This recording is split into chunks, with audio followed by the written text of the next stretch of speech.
orang yang menyempurnakan segala sesuatu yang berkaitan dengan sholat, maka Allah Subhanahu wa Ta'ala akan berikan kepadanya pahala sholat. Dan ketika sedang melaksanakan haji, seseorang menyempurnakan segala sesuatu yang berkaitan dengan haji, maka dia akan mendapatkan pahala haji dan akan mendapatkan keuntungan dari hajinya. Dan seseorang yang menunaikan zakatnya dengan benar, maka dia pun akan mendapatkan pahala kebaikan dari zakat yang dikeluarkan.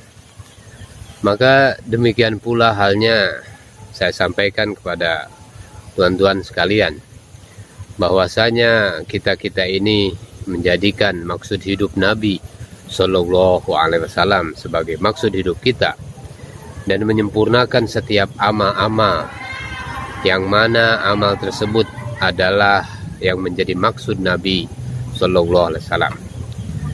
Karena umat ini sendiri telah dibangun dengan ciri-ciri kenabian, yakni senantiasa berusaha bagaimana mengajak orang lain supaya mereka juga buat apa yang kita buat. Jadi berusaha untuk diri sendiri dan mengajak orang lain juga untuk buat usaha yang sama. Maka hendaknya kita buat usaha sebagaimana dengan fikir, risau, kesedihan Nabi Sallallahu Alaihi Wasallam, dan berusaha bagaimana mengajak seluruh umat Islam fikir, risau seperti ini, dan terus berusaha lagi dan lagi. Kemudian jika tidak ada orang yang mau ikut dengan kita, maka jangan tinggalkan usaha ini, terus berusaha lagi dan lagi. Saudara-saudara sekalian, dalam keadaan berpuasa, dalam keadaan melawan kelaparan dan kesusahan, dan terus berzikir, dan terus mengerjakan sholat, dan terus mengatakan, ya Allah, hanya Engkaulah yang bisa membukakan pintu hidayah, ya Allah. Ya Allah, Engkaulah, hanya Engkaulah yang bisa membukakan pintu, ya Allah. Siang malam berpikir seperti ini, dan siang malam merisaukan hal ini. Maka hadirin yang dimuliakan Allah Subhanahu wa Ta'ala, orang yang mau berusaha bersungguh-sungguh, mati-matian, terus bergerak mendatangi setiap orang, kadang kepada si fulan, kadang kepada si fulan, membujuk, merayu mereka, sampai suatu saat nanti Allah Subhanahu wa Ta'ala kasihan melihatnya. Allah Subhanahu wa Ta'ala kasihan melihat orang yang usaha sungguh-sungguh seperti ini. Apabila seseorang tadi terus menerima kesulitan dan susah payah di dalam usaha ini, maka apa yang terjadi?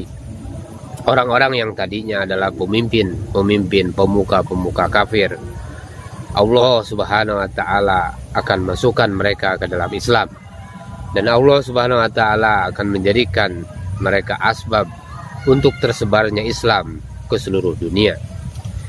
Kita mesti yakin akan perkataan ini. Jadi tidak cukup hanya mengatakan, saya kan sudah keluar 1 tahun, saya sudah keluar 4 bulan. Karena Allah Subhanahu wa Ta'ala telah mengutus kita untuk buat usaha ini. Jadi selagi usaha ini belum sempurna, pekerjaan kita belum selesai.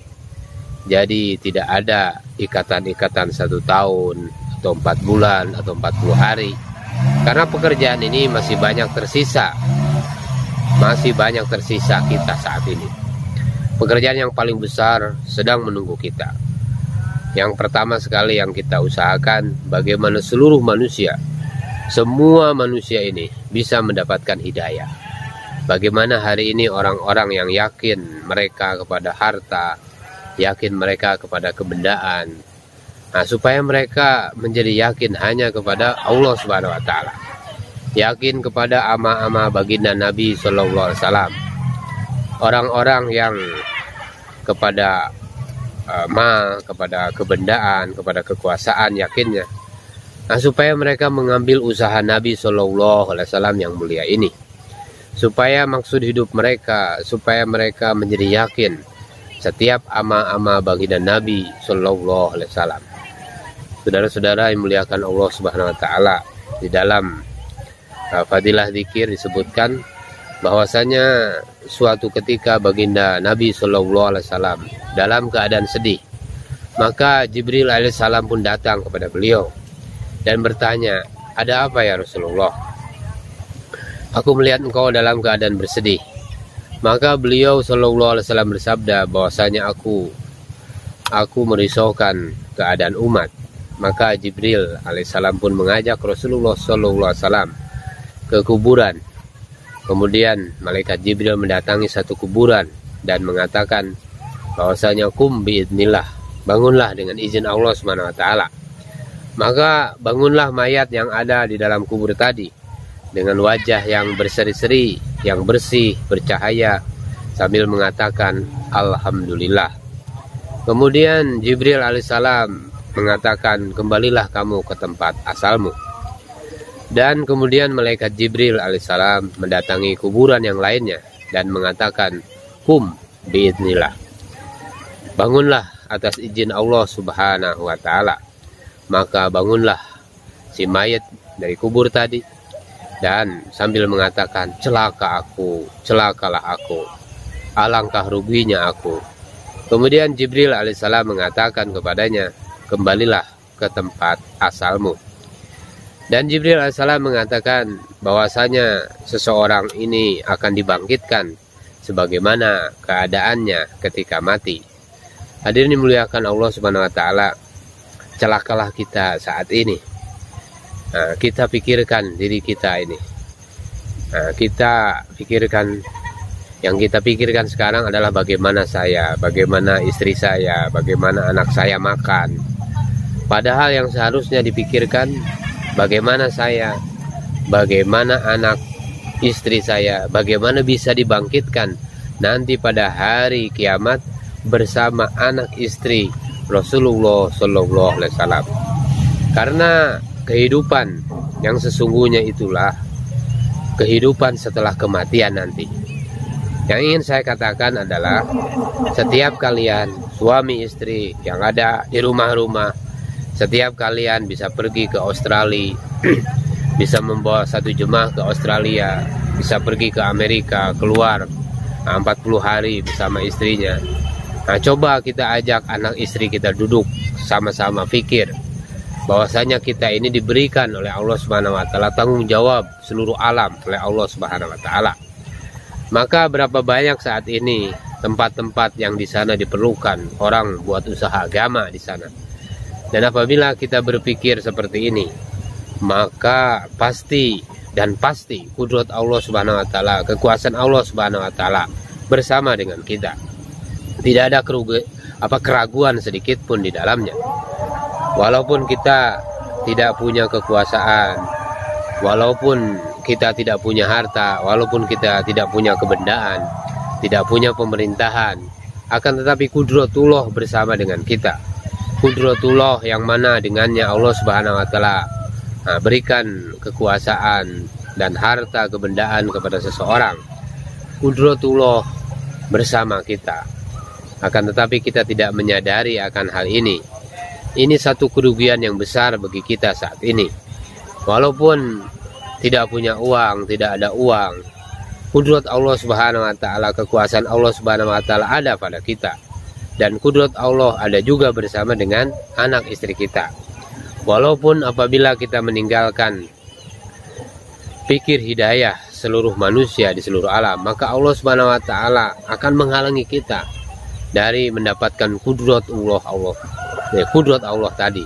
Dan Allah Subhanahu wa taala akan menghalangi kita dari memikirkan orang-orang Islam. Dan apabila kita telah terhalang dari mendapatkan fikir untuk umat Islam, maka kita tidak akan berpikir apabila anak saya mati nanti, bagaimana dia mati nanti, dan bagaimana keadaannya setelah mati nanti.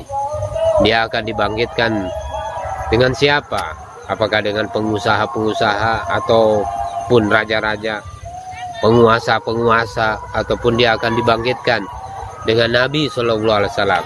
Apakah dia akan dibangkitkan dengan para sahabat radhiyallahu anhum? Dan bagaimana keadaan istri saya nanti setelah kematiannya nanti? Dia akan dibangkitkan bersama dengan siapa? Saudara-saudara yang dimuliakan oleh Allah Subhanahu wa taala, setiap kita ini telah diutus oleh Allah Subhanahu wa taala untuk buat maksud yang paling tinggi, sebagaimana maksud baginda Nabi Shallallahu Alaihi Wasallam yang paling tinggi, untuk satu tujuan yang tinggi, apapun profesi kita. Saya punya seorang teman, kata Syekh Abdul Wahab, yang mengatakan bahwasanya dia sangat sibuk bekerja di pabrik, sehingga tidak ada waktu luang yang bisa didapatkan. Maka saya katakan kepada orang tadi, bahwasanya setiap kamu pulang dari pabrik tempat kamu kerja, maka kamu mampir di Maki Masjid. Maki Masjid itu ada satu masjid di Karachi, Pakistan. Kamu lihat ada apa di sana, dan tanya kepada orang yang ada di sana, di Maki Masjid di Karachi itu. Nah, kalau kamu bisa buat seperti itu, yakni meluangkan waktu kamu 1/4 jam, setengah jam, 3/4 jam tiap hari, saya akan dengan yakin mengatakan bahwa Allah Subhanahu wa taala akan berikan jalan kepadamu. Jadi hadirin dimuliakan Allah Subhanahu wa taala, halangan dan rintangan di dalam kita buat amal ini senantiasa datang. Terkadang kita tidak dapat cuti, tidak dapat libur. Terkadang kita punya hajat dan keperluan ini dan itu dan sebagainya. Maka dalam keadaan apapun, supaya kita ini melihat dan mengutamakan bahwasanya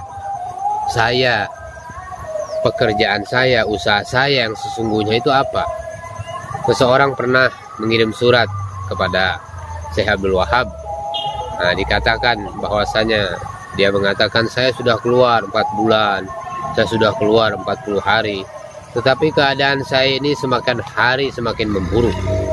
Maka untuk orang seperti ini, saya katakan, kata Syekh Abdul Wahab, bahwasanya hendaknya kamu hanya melihat kepada Allah Subhanahu wa taala, hanya melihat kebesaran Allah Subhanahu wa taala, hanya melihat kekuasaan Allah Subhanahu wa taala. Khazanah Allah Subhanahu wa taala maha luas. Maulana Muhammad Ilyas rahmatullah alaih mengatakan bahwasanya seseorang yang keluar di jalan Allah Subhanahu wa taala dan keluarga yang dia tinggalkan ditimpa kesusahan, maka Allah Subhanahu wa taala akan membukakan kepadanya pintu-pintu rahmat. Jadi di saat di dalam rumahnya ini didatangkan kesusahan, maka di saat itu pula Allah Subhanahu wa taala akan bukakan pintu rahmat kepada orang tersebut. Maka hendaknya kita jangan takut dengan setiap situasi dan setiap keadaan yang didatangkan oleh Allah Subhanahu wa taala. Akan tetapi pada saat ini tidak ada orang yang memberikan ketenangan kepada kita seperti ini. Tidak ada orang yang menasehati seperti ini, bahwa ketika didatangkan kesusahan kepadamu, maka hendaknya kamu bertawajuh kepada Allah Subhanahu wa taala, dan jangan kamu bertawajuh kepada siapapun selain kepada Allah Subhanahu wa taala. Terus bertawajuh hanya kepada Allah Subhanahu wa taala. Bahwasanya segala keadaan dan situasi dan kesusahan ini datang dari Allah Subhanahu wa taala. Dan supaya kita ini jangan meninggalkan usaha dakwah ini. Kerja dakwah ini adalah kerja kita yang sesungguhnya. Karena jika kita mendapatkan kesulitan, kita mendapatkan masalah-masalah ketika kita buat usaha ini, kemudian kita tinggalkan daripada usaha ini untuk menyelesaikan permasalahan kita, kita selamanya tidak akan bisa menyelesaikan masalah ini. Masalah ini tidak akan pernah selesai untuk selama-lamanya. Saudara yang dimuliakan Allah Subhanahu wa taala. Akan tetapi jika kita terus buat dan kita jalankan usaha dakwah ini, dakwah lagi dan lagi, kemudian sedikit demi sedikit apa yang kita mampu kita selesaikan permasalahan kita sedikit demi sedikit, pasti suatu saat Allah Subhanahu wa taala akan bukakan jalan untuk kita. Saudara yang dimuliakan oleh Allah Subhanahu wa taala. Di dalam Al-Qur'an dikatakan dalam setiap kesulitan itu ada kemudahan. Ada kemudahan. Dalam setiap kesulitan ada kemudahan. Inna ma'al usri yusra. Dalam setiap kesulitan itu ada kelapangan. Nah, bukan saya yang mengatakan seperti ini. Allah Subhanahu wa taala yang mengatakan seperti ini. Allah Subhanahu wa taala akan mendatangkan setiap situasi dan keadaan. Allah Subhanahu wa taala yang mengatakan seperti ini. Allah Subhanahu wa taala telah menciptakan kita, mengutus kita untuk satu usaha yang sangat mulia sekali, yang mana usaha ini sendiri dibuat oleh Allah Subhanahu wa taala, mengeluarkan manusia daripada kesesatan menuju kepada hidayah, yang mana Allah Subhanahu wa taala sendiri buat usaha tersebut, telah mengutus nabi-nabi yang buat usaha tersebut. Maka hendaknya setiap kita mengatakan bahwasanya saya juga orang yang bertanggung jawab untuk membuat usaha ini. Dan hadirin yang dimuliakan oleh Allah Subhanahu wa taala, jika kita mati karena kelaparan, kehausan di dalam menjalankan dakwah ini, maka dengan kasih sayang Allah Subhanahu wa taala, yang pertama sekali adalah Allah Subhanahu wa taala akan mengirimkan kepada kita bidadari-bidadari dari surga dengan membawa makanan dari surga untuk kita. Dan jika tidak seperti ini, maka Allah Subhanahu wa taala akan memberikan kepada kita derajat yang tinggi di sisi Allah Subhanahu wa taala. Dan kemudian matinya kita akan menjadi asbab hidayah. Jadi matinya kita ini menjadi asbab hidayah bagi seluruh alam. Di seluruh dunia akan mendapatkan hidayah. Saudara-saudara dimuliakan oleh Allah Subhanahu wa taala, setiap kita ini telah diutus oleh Allah Subhanahu wa taala untuk buat maksud yang paling tinggi, sebagaimana maksud baginda Nabi Shallallahu alaihi wasallam yang paling tinggi, untuk satu tujuan yang tinggi, apapun profesi kita. Maka saudara-saudara dimuliakan oleh Allah Subhanahu wa taala, maka kita pikir lagi dan lagi bagaimana Allah Subhanahu wa taala kekalkan kita di dalam usaha ini, dan Allah Subhanahu wa taala jadikan kita asbab hidayah bagi seluruh alam. Dan semoga Allah Subhanahu wa taala mudahkan kita untuk pergi ke seluruh alam, pergi ke tempat-tempat yang terpencil, pergi tempat-tempat yang jauh, dan dengan asbab pengorbanan kita Allah Subhanahu wa taala turunkan hidayah yang bercurah-curah di seluruh alam. Nah, saya kira tazkirah kita di sore hari ini kita cukupkan sekian karena maghrib sebentar lagi akan tiba. Semoga Allah Subhanahu wa taala menguatkan hidayah yang ada dalam diri kita. Subhanallah bihamdi, subhanakallahumma bihamdika.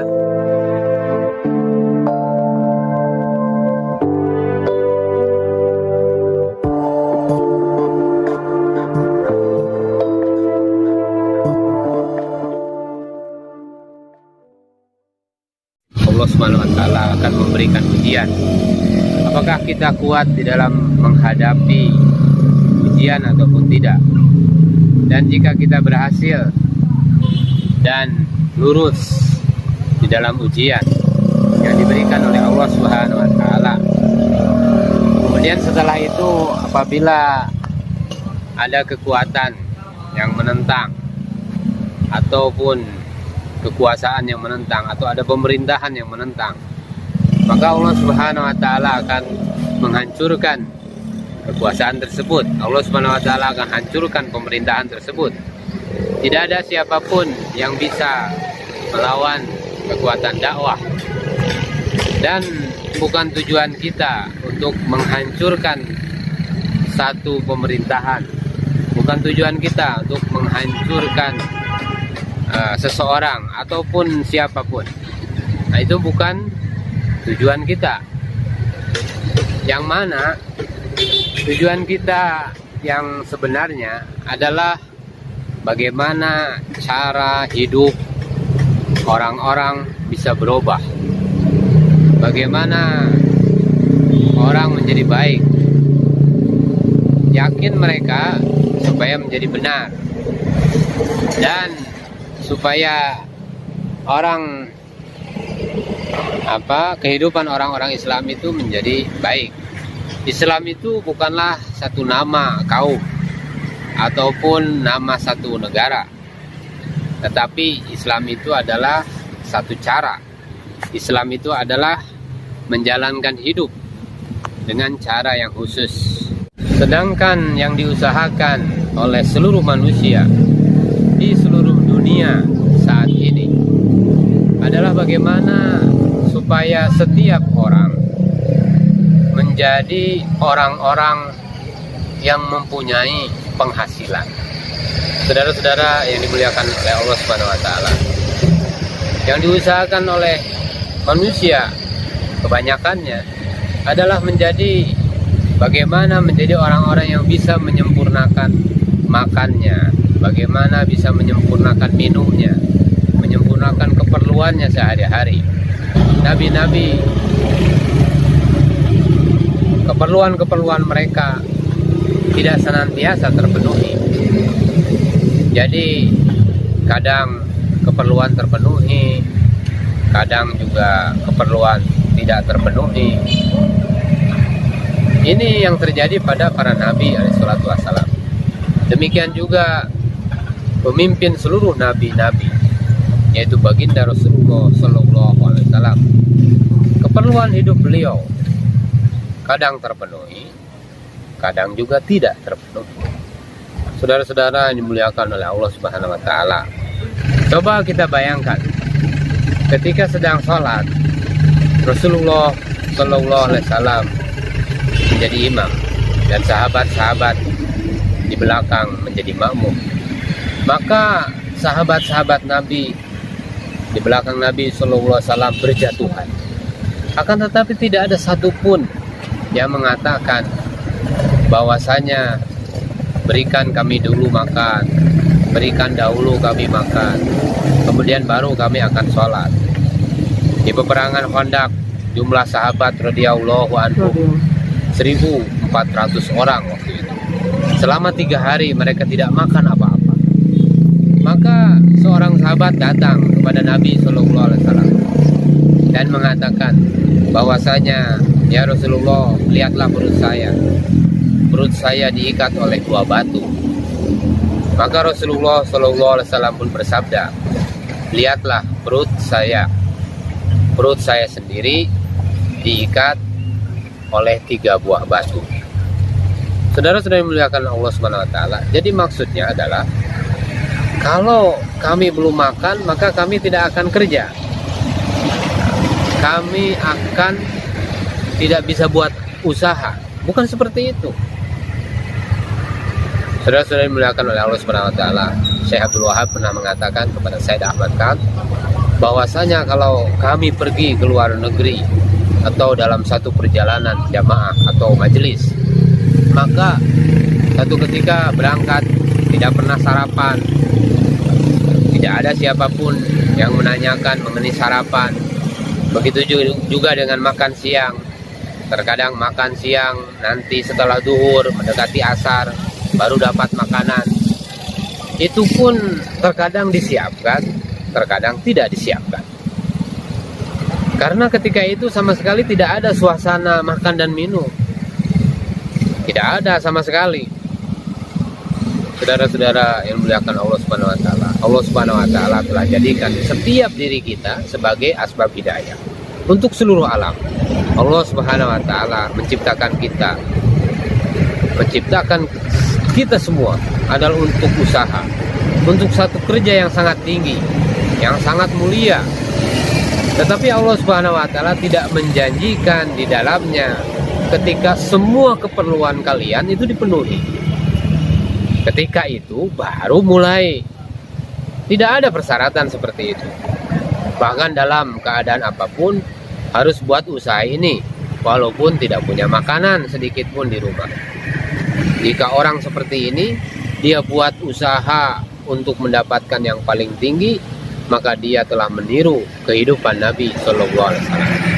Dan anak istrinya pun telah mencontoh kehidupan anak istri dan keluarga baginda Nabi Sallallahu Alaihi Wasallam, Sayyidah Fatimah radhiyallahu anha dan azwajul mutahharah, istri-istri Nabi Sallallahu Alaihi Wasallam. Dan jika orang tadi mati dalam keadaan tersebut, pada hari kiamat nanti mereka akan dibangkitkan bersama nabi-nabi. Mereka akan dibangkitkan bersama dengan baginda Nabi Muhammad Rasulullah Sallallahu Alaihi Wasallam. Begitu juga dengan anak istrinya, begitu juga dengan keluarganya, akan dibangkitkan dengan anak istri dan keluarga baginda Nabi Sallallahu Alaihi Wasallam. Saudara-saudara memuliakan Allah Subhanahu Wa Taala, dan jika dia hidup, maka sebagaimana Allah Subhanahu Wa Taala telah menjadikan baginda Nabi Rasulullah Sallallahu Alaihi Wasallam sebagai asbab hidayah untuk seluruh alam, Allah Subhanahu Wa Taala juga akan menjadikan anak istrinya dan keluarganya sebagai asbab hidayah untuk seluruh alam. Jadi Allah Subhanahu Wa Taala akan menjadikan dia, anak istrinya, dan keluarganya asbab hidayah bagi seluruh alam. Sebagaimana Allah Subhanahu Wa Taala telah menjadikan baginda Nabi Sallallahu Alaihi Wasallam dengan anak istrinya, dengan seluruh keluarganya sebagai asbab hidayah untuk seluruh alam. Kita ini adalah asbab hidayah untuk seluruh alam, dan ini adalah satu bentuk kasih sayang. Satu bentuk kasih sayang daripada Allah Subhanahu Wa Taala kalau kita dijadikan sebagai asbab hidayah bagi seluruh alam. Nah, bentuk kasih sayang Allah Subhanahu Wa Taala, bentuk karunia daripada Allah Subhanahu Wa Taala yang sangat besar kepada kita. Maka kita mesti niat dan azam seperti ini. Sahabat radhiyallahu anhum ajma'in senantiasa dalam keadaan kekurangan, senantiasa dalam kekurangan makanan dan minuman, pakaian. Ya, seperti orang-orang di Pakistan Timur, di Afrika, di Sudan. Nah, dan celakanya kita saat ini adalah tidak pernah belajar menjalankan usaha Nabi Sallallahu Alaihi Wasallam dengan kesenangan hati kita sebagaimana sahabat radhiyallahu anhum, walaupun mereka dalam keadaan kekurangan. Nah, jadi kalau dulu sahabat tuh dalam keadaan kekurangan tuh mereka menerima dan mereka senang, mereka ridho dengan keputusan Allah Subhanahu Wa Taala. Dan bapak ibu kita juga tidak pernah mengajarkan hal ini kepada kita. Bagaimana caranya supaya kita ini bisa menjadi asbab hidayah untuk umat seluruh alam, walaupun dalam keadaan serba kekurangan. Akan tetapi yang dipikirkan sekarang ini malah sebaliknya, sesuatu yang begitu rendah. Nanti bagaimana kita makan, nah, bagaimana kalau begitu makan kita jadi bagaimana, kalau kehidupan begitu nanti makannya bagaimana, apa bedanya pikir kita dengan pikir seorang kafir musyrik. Tandanya kita menjadikan pikir Rasulullah SAW sebagai pikir kita.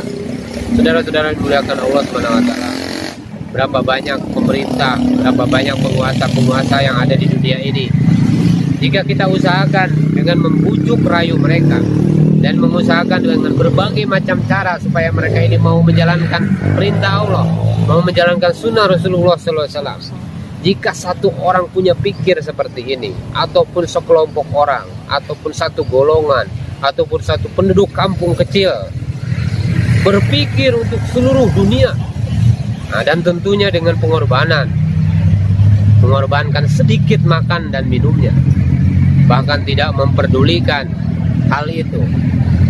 Jadi yang dipikirkan bagaimana supaya pikir saya ini menjadi sebagaimana pikir yang Allah Subhanahu Wa Taala telah jadikan saya. Allah Subhanahu Wa Taala telah ciptakan saya sebagai orang yang punya pikir seperti itu, dan terus berusaha lagi dan lagi. Dan ujian ini pasti akan datang. Hari ini kita sering mendengar bahwasanya di suatu tempat orang-orang menguasai dan merampas hak milik orang Islam. Padahal kalian sendiri telah meninggalkan maksud, telah meninggalkan tujuan utama kalian. Maka jika tujuan utama tadi hilang, lepas dari tangan kalian orang Islam, maka kita tidak akan tersisa apapun lagi untuk kalian. Jadi maksud yang sesungguhnya ini telah hilang dari diri orang Islam, dan tidak ada kerisauan sedikit pun, tidak ada kesedihan sedikit pun atas keadaan diri mereka sendiri. Maka apa yang tersisa dari umat Islam? Tidak ada apa-apa. Walaupun diberikan kekuasaan, walaupun diberikan pemerintahan, walaupun diberikan harta yang banyak, maka tidak akan memberikan pengaruh apapun. Karena kekuasaan ini adalah Allah Subhanahu Wa Taala akan berikan kepada siapapun. Bahkan naudzubillah, bahkan kepada orang yang menghina kepada Tuhan sekalipun, Allah Subhanahu Wa Taala akan memberikan kekuasaan. kepada mereka. Seorang sahabat datang kepada Nabi Shallallahu Alaihi Wasallam mengatakan bahwasanya, ya Rasulullah, saya cinta kepadamu ya Rasulullah. Maka Nabi Shallallahu Alaihi Wasallam bersabda, pikirkan baik-baik. Kemudian dia mengulangi lagi perkataannya, pikirkan baik-baik, pikirkan baik-baik. Kemudian dia mengulangi lagi perkataannya sampai 3 kali.